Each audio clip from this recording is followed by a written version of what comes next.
Assalamu alaikum, I'm Aisha and you're watching SAMAA News. Here are today's headlines.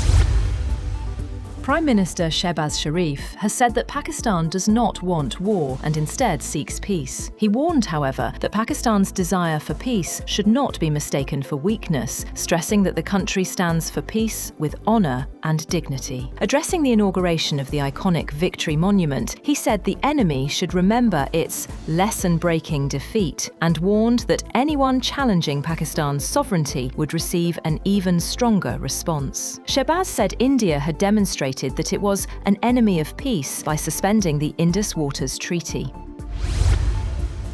On the other hand, the United States has said that it can maintain a naval blockade of Iran indefinitely and would ratchet up economic pressure on Tehran as ceasefire talks have floundered, global oil supply is dropping, and regional tensions are rising. Defense Secretary Pete Hegseth told reporters that the US military has the capability to maintain a naval presence in the region to enforce its blockade of Iran, which has inflicted severe economic damage on the country. Treasury Secretary Scott Bessent said the United States planned to inflict more financial damage on Iran.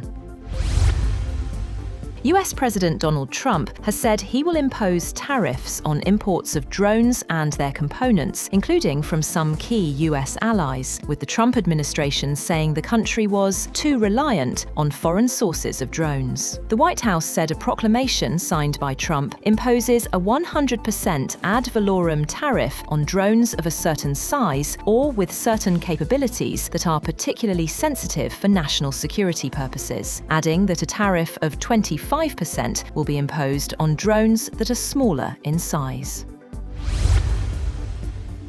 The US president has also allowed the Navy to build ships overseas and ordered it to abandon a complex system for launching jet fighters from its aircraft carriers and instead return to using steam catapults. Trump signed a national security memorandum directing the change, which would require the fourth vessel in the Gerald R. Ford class of aircraft carriers to abandon the electromagnetic aircraft launch system used on the first three vessels. The design change is expected to cost taxpayers hundreds of millions of dollars.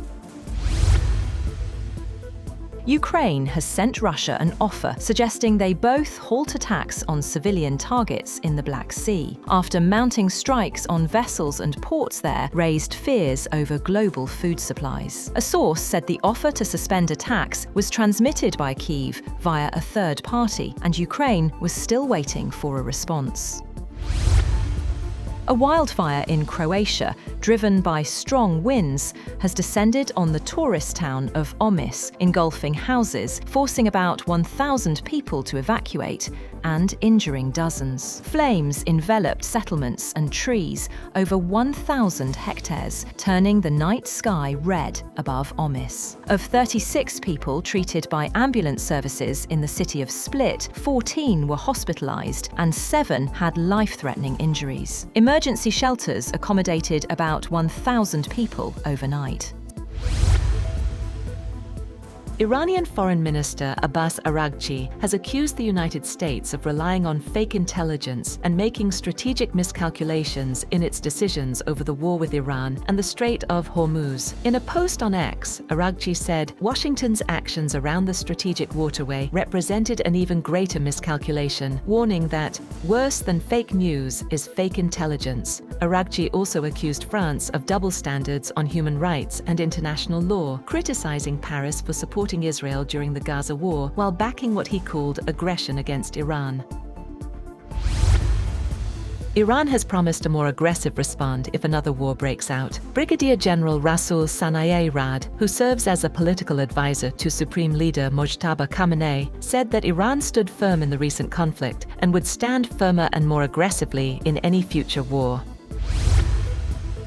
On the other hand, Iran has rejected reports that the 60-day period set by the June interim ceasefire could be extended. An Iranian source told Reuters that there was no talk of an extension, arguing that the United States violated the agreement within 48 hours and withdrew from it days later. That's all for now. For more updates, visit www.sammaa.tv. Thank you for watching SAMAA News.